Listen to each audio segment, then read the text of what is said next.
आइल्स listening का भूत। आइल्स listening की सबसे कॉमन मिस्टेक्स। मुझे यही आंसर सही लग रहा था पहले, लेकिन पता नहीं ये कैसे लगा दिया फिर। अरे ये तो मैंने सुना था, पता नहीं कैसे गलत हो गया। अरे इसमें तो सिनोनिम यूज़ किया हुआ था, पता नहीं मैंने कैसे ध्यान नहीं दिया।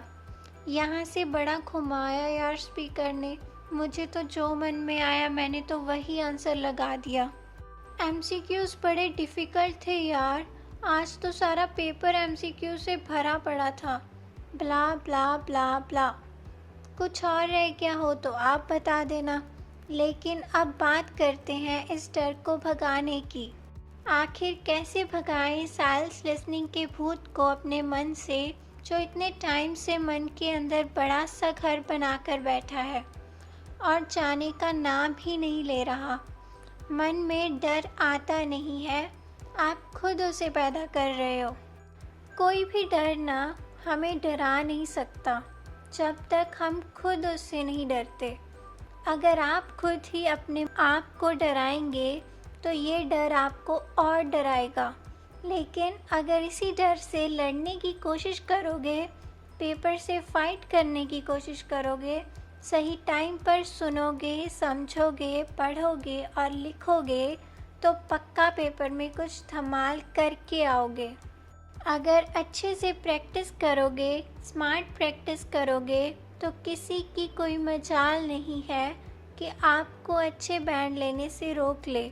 सबसे पहले तो क्वेश्चन को पढ़ो और उसे समझो कि उसमें क्या पूछा गया है।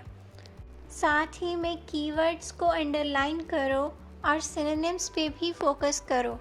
जिस वर्ड्स के लिए स्पीकर सिनोनिम यूज़ कर सकता है उसे अपने ध्यान में रखो।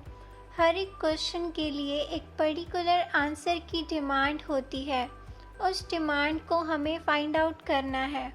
इंस्ट्रक्शंस के ऊपर ध्यान देना है, क्वेश्चंस को 2 से 3 बार रिमाइंड करना है और फिर सबसे इंटरेस्टिंग काम स्पीकर को सुनना, उससे स्टार्ट करना है। घबराओ मत, चलते हैं ना साथ साथ, कोई बात नहीं।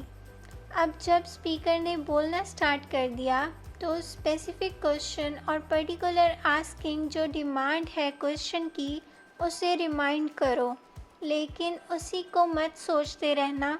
You should have to do in just a second and then start focus on listening to the speaker. अब सिर्फ कीवर्ड्स या सिनोनिम्स को नहीं सुनना है, हाँ ध्यान ज़रूर रखना है कि कौन सा कीवर्ड और सिनोनिम कब कब यूज़ हो रहा है।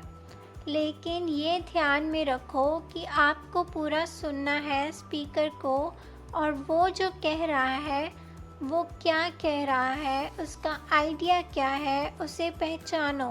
सीधे साफ शब्दों में कहें तो keywords, synonyms and idea are the 3 main things to find out the right and real answer for the particular question.